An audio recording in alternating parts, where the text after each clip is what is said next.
Welcome back to mister and missus chef channel. ഇന്ന് ഞാൻ തയ്യാറാക്കാൻ പോകുന്നത് ഞങ്ങളുടെ കണ്ണൂരിലെ സ്വന്തം തേങ്ങ അരച്ചിട്ടുള്ള മഞ്ഞ കളറിലെ മത്തിക്കറിയാണ്. കണ്ണൂരിൽ സ്വന്തം എന്ന് പറയുമ്പോൾ കണ്ണൂരിൽ തന്നെ പല ഭാഗങ്ങളിലും ഈ കറി പല രീതിയിൽ തയ്യാറാക്കിയെടുക്കാറുണ്ട്. ഞാൻ പയ്യന്നൂർ ഭാഗത്താണ്. എൻ്റെ വീട്ടിൽ സാധാരണ കുടംപുളി ഇട്ടിട്ടുള്ള ചുമന്ന മീൻകറിയാണ് തയ്യാറാക്കാറ്.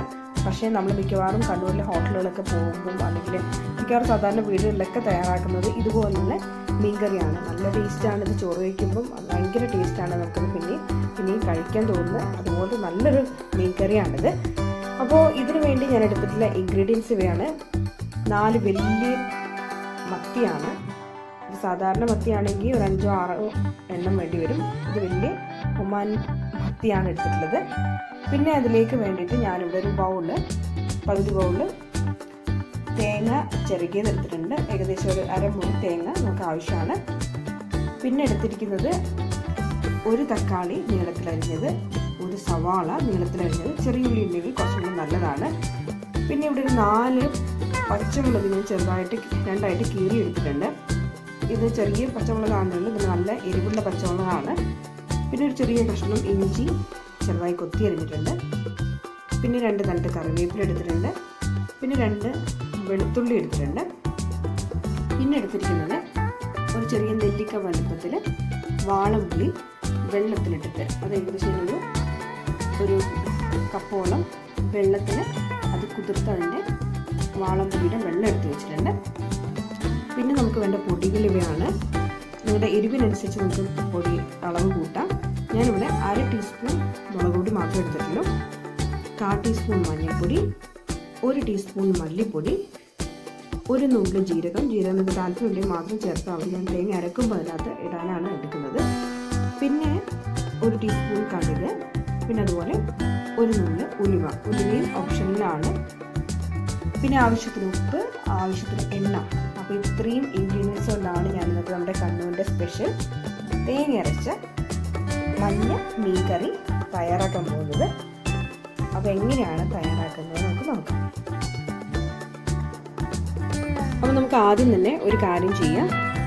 ഒരു മിക്സിയുടെ ജാറിലേക്ക് തേങ്ങ ചിരകിയത് ഇട്ട് വയ്ക്കാം. പിന്നെ നമ്മൾ എടുത്തു വെച്ചിരിക്കുന്ന പച്ചമുളകിൽ നിന്ന് ഒരു പച്ചമുളക് മാത്രം ഇതിലേക്ക് ഇട്ട് കൊടുക്കാം. പിന്നെ നമ്മൾ അരിഞ്ഞു വെച്ചിരിക്കുന്ന ഇഞ്ചി മുഴുവനായിട്ട് ഇട്ട് കൊടുക്കാം. അതിനുശേഷം നമ്മൾ എടുത്തു വെച്ചിരിക്കുന്ന എല്ലാ പൊടികളും, മുളക് പൊടി, മഞ്ഞൾപ്പൊടി, അതുപോലെ മല്ലിപ്പൊടി, പിന്നെ ആ ഒരു നുള്ള് ജീരകം, ഇവയെല്ലാം മിക്സിയിലേക്ക് ഇട്ട് കൊടുക്കുക. അതിനുശേഷം നമുക്കിത് കുറച്ച് വെള്ളം മാത്രം ചേർത്ത് നന്നായിട്ടൊന്ന് അരച്ചെടുക്കാം.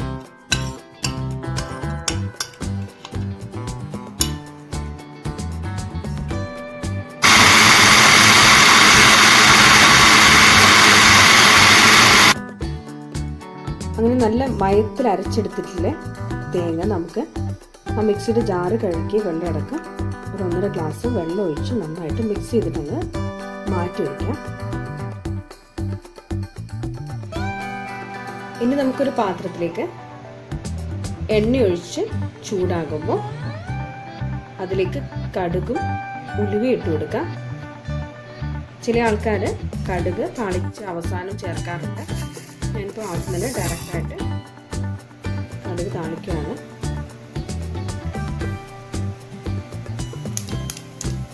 കടുകും ഉലുവയും പൊട്ടി വരുമ്പോൾ നമുക്കതിലേക്ക് കടുക് കറിവേപ്പില ചേർക്കാം.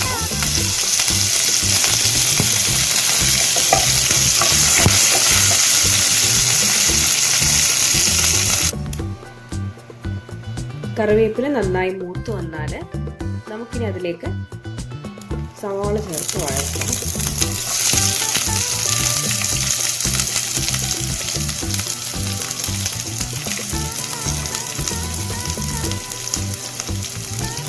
നിങ്ങളിത് മൺചട്ടി തയ്യാറാക്കുകയാണെങ്കിൽ കുറച്ചുകൂടി ടേസ്റ്റ് ആയിരിക്കും. അതുപോലെ ചെറുള്ളി ഉണ്ടെങ്കിൽ അതായിരിക്കും കുറച്ചുകൂടി ടേസ്റ്റ് ഉണ്ടാവുന്നത്. സവാള നമുക്ക് നന്നായിട്ടൊന്ന് വഴറ്റിയെടുക്കാം.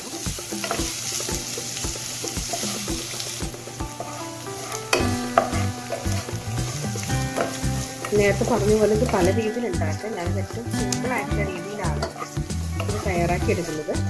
പിന്നെ ഞാൻ നിങ്ങൾക്ക് വീഡിയോയിൽ കാണിക്കാൻ വേണ്ടി മാത്രമാണ് ആദ്യം എണ്ണ ഒഴിച്ച് കടുകും ഉലുവയൊക്കെ പൊട്ടിച്ചെടുക്കുന്നത്. സാധാരണ ഞാൻ ആദ്യം ഉലുവയോ കടുകോ പൊട്ടിച്ചതിന് ശേഷമാണ് അതിലേക്ക് എണ്ണ ഒഴിക്കാറ്. കാരണം ഞാനൊരു കുക്കിംഗ് വീഡിയോയിൽ മുമ്പൊരു ഷെഫ് ഇത് പറഞ്ഞു വെച്ചിട്ടുണ്ടായിരുന്നു. നമ്മൾ ആദ്യം തന്നെ എണ്ണ ഒഴിക്കുകയാണെങ്കിൽ എണ്ണ നന്നായി ചൂടായി പിന്നെ നമുക്ക് ഹെൽത്തിന് പ്രോബ്ലംസും ഒക്കെ ഉണ്ടാവും. അത് ഒഴിവാക്കാൻ വേണ്ടിയിട്ട് നമ്മൾ ആദ്യം തന്നെ ഇങ്ങനെ ഉലുവയും കടുകൊക്കെ പൊട്ടിച്ചിട്ട് എണ്ണ ഒഴിക്കുന്നതായിരിക്കും നല്ലതെന്ന്. പിന്നെ നമുക്കൊരു കൺഫ്യൂഷൻ ഒഴിവാക്കാൻ വേണ്ടിയിട്ടാണ് ഇങ്ങനെ തന്നെ ചെയ്യുന്നത്.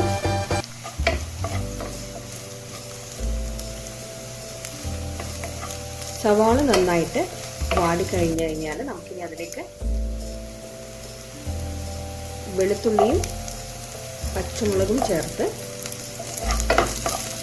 ഒന്ന് നന്നായിട്ട് വഴറ്റാം.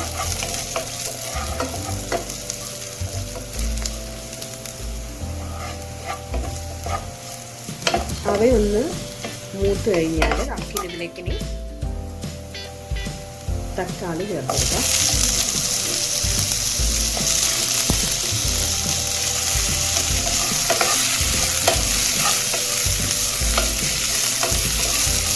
തക്കാളി നന്നായിട്ട് വഴറ്റിയെടുക്കാം.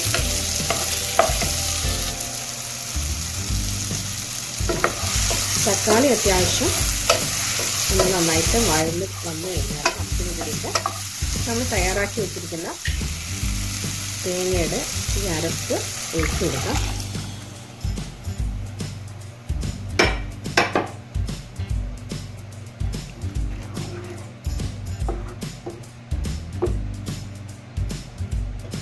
അതുപോലെ തന്നെ നമുക്കിതിലേക്ക് നമ്മൾ നേരത്തെ തയ്യാറാക്കി വെച്ചിരിക്കുന്ന ആ പുളിവെള്ളം ഇതിലേക്ക് ഒഴിക്കാം.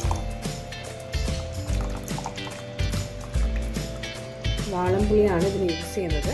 നമ്മൾ സാധാരണ ഇങ്ങനെ കറി വെക്കുമ്പോൾ കുടംപുളി ചേർക്കാറില്ല.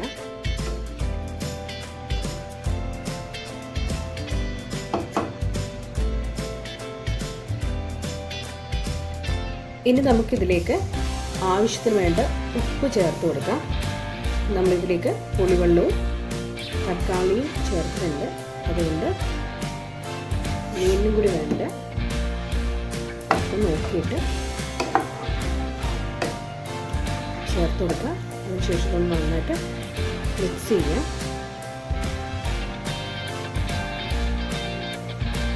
ഇനി നമുക്കിത് അടച്ചു വെച്ചിട്ട്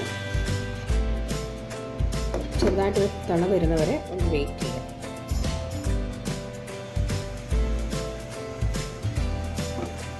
അങ്ങനെ ചെറുതായിട്ട് തിള വരാൻ തുടങ്ങിയാൽ നമുക്ക് നമ്മൾ കട്ട് ചെയ്ത് വെച്ചിരിക്കുന്ന മീൻ ഇതിലേക്ക് ഇട്ട് കൊടുക്കാം. മത്തി തന്നെ വേണം നിർബന്ധമില്ല. അയില അല്ലെങ്കിൽ വേറെ നല്ല മീനുകളൊക്കെ അതുപോലെ നമുക്ക് തയ്യാറാക്കി എടുക്കാൻ പറ്റും.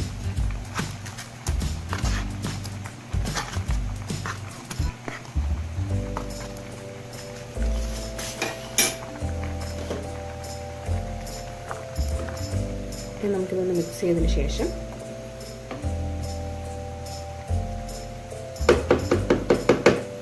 നമ്മൾ ബാക്കി വെച്ചിരിക്കുന്ന കറിവേപ്പില ഇതിന് മുകളിൽ തൂക്കി കൊടുക്കാം.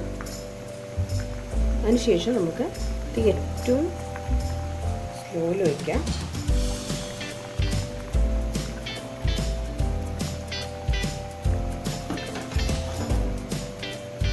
ഏറ്റവും ചെറിയ തീയിൽ നമുക്കിതൊരു 10-20 മിനിറ്റെങ്കിലും ഇതുപോലെ നന്നായിട്ട് ഈ മീൻ ഈ അരപ്പിലൊക്കെ പിടിക്കാനായിട്ട് അടച്ചു വെച്ച് വേവിക്കണം. കുറച്ചും കൂടി ഒരു അരമണിക്കൂറൊക്കെ വെക്കുകയാണെങ്കിൽ കുറച്ചും കൂടി അതിന് നല്ല ടേസ്റ്റ് വരും. അപ്പോൾ നമുക്കിത് അടച്ചു വെച്ച് ചെറു തീയിൽ വേവിച്ചെടുക്കാം. അങ്ങനെ നമ്മളെ സ്വന്തം മീൻ കറി ഇവിടെ റെഡി ആയിട്ടുണ്ട്. നല്ല ടേസ്റ്റ് ആയിട്ടുള്ള മീൻ കറിയാണ്. നിങ്ങളിത് ട്രൈ ചെയ്യാൻ മറക്കണ്ട.